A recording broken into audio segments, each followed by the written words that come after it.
The steady beep of hospital monitors filled the room. A mother sat by her daughter's bedside, her hand gently resting on a small, motionless one. Amara's curls lay against the pillow, her face pale beneath the bruises.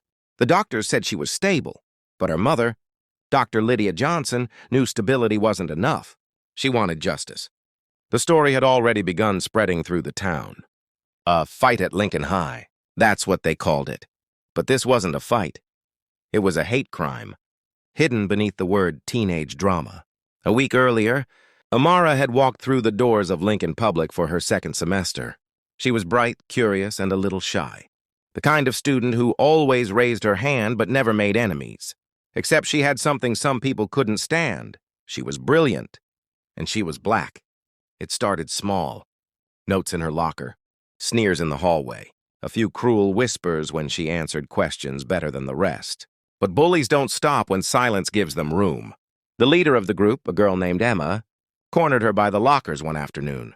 "Maybe you should go back to where you belong," she hissed. Amara tried to walk away. She didn't fight back, didn't shout. She'd promised her mom she wouldn't let anyone drag her down. But that day in gym class, it went too far. 3 girls pushed her near the bleachers, laughing as one filmed. A shove, a fall. Her head hit the floor, hard.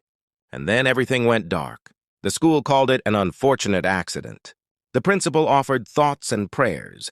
And when Lydia arrived, still wearing her hospital scrubs from her shift, she found her daughter unconscious and a lie already being written. They told her it wasn't bullying, that kids fight, that it's complicated. But Lydia had spent years studying the faces of liars. She was a trauma psychologist, and she could hear guilt in the pauses between words. She didn't scream. She didn't threaten.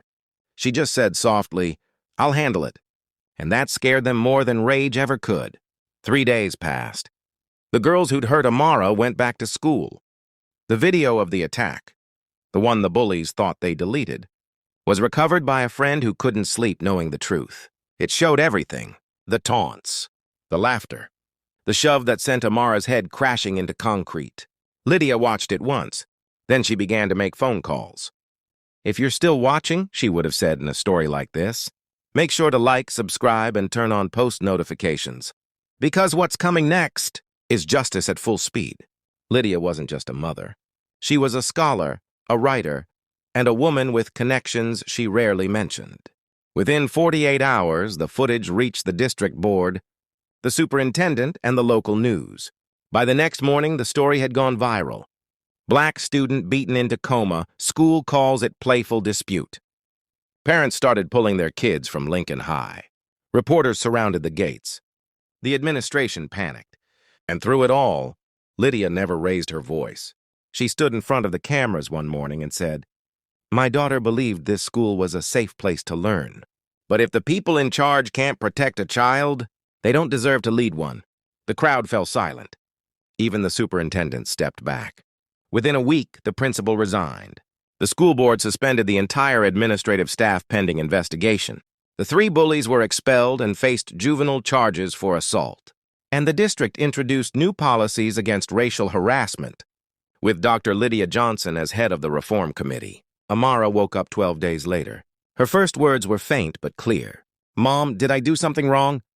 Lydia smiled, tears breaking through her calm for the first time.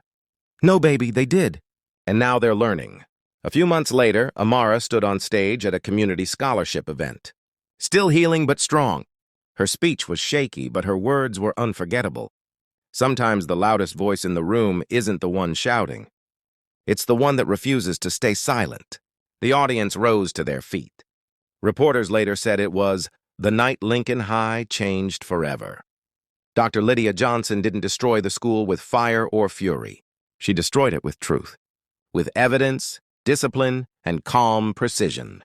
And in doing so, she rebuilt something far more powerful: her daughter's belief that justice, though slow, still finds its way home. In the end, Amara's story became part of the curriculum that replaced the old administration's lies. Her name stood as a lesson and a warning, carved into the wall of the new Lincoln. Silence helps the bully. Courage changes the system. And that, Lydia thought as she walked past the school one quiet morning, was what it truly meant to destroy something. Not by tearing it down, but by forcing it to become better.